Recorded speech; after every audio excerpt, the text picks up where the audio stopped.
আসসালামু আলাইকুম। আমি মতলবুত্তর ধনিয়ার পাড় থেকে বলছি। তো এখন সন্ধ্যা ঘুরিয়ে গেল আর কি।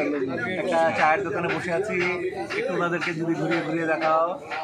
এখানে আমার অনেক বন্ধু বান্ধব, সবাই জুনিয়র একটু, বাট কাউকে আমার কাছে মনে হচ্ছে আমরা সমবয়সী।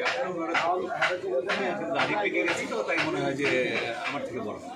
তো যাই হোক, এখানে আমরা একজনের শুভাকাঙ্ক্ষী এখানে আছি। আর আমি ইনফ্যাক্ট বেরিয়েছি জনসংযোগের জন্য কাজে। তো প্রচণ্ড গরম আছে, তার মধ্যেও কিন্তু বেশ ভালো লাগে যখন এখানে এসে কথা বলি মানুষের সাথে, সুখ দুঃখের একটু কথা হয়।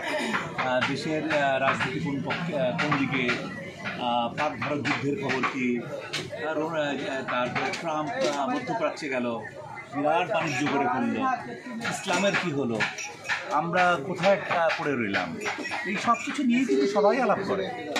তো সেজন্যই ভালো লাগে, অনেক বহুমুখী আলোচনা, তার মধ্যে বহু ধরনের চেহারা, সব কিছু মিলিয়ে কিন্তু খুব ভালো লাগে। তা আমি আসেন সামনে চলে আসেন। আমি ইনফ্যাক্ট এখানে বাংলাদেশ জাতীয়তাবাদী দলের পক্ষ থেকে এখানে কথা বলার জন্য এসেছি। আমি আসন্ন জাতীয় নির্বাচনে একজন এমপি পদপ্রার্থী। আমি যদি বাংলাদেশ জাতীয়তাবাদী দল আমাকে উপযুক্ত মনে করে, আমাকে যদি একজন গ্রহণযোগ্য ব্যক্তি মনে করে, তাহলে ওনারা নিশ্চয়ই আমাকে নমিনেশন দেবেন, সেই প্রত্যাশা বিশ্বাস আমার রয়েছে।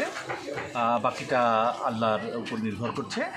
আমি বিশ্বাস করি স্থানীয় জনগণের ভালোবাসা, জাতীয়তাবাদী বিএনপির যারা নীতি নির্ধারণী লেভেলে রয়েছেন, ওনাদের মেধা এবং আমার ভাগ্য সব কিছু মিলিয়েই একটা সুপ্রসন্ন দিন অপেক্ষা করছি, এটা আমি বিশ্বাস করতে চাই।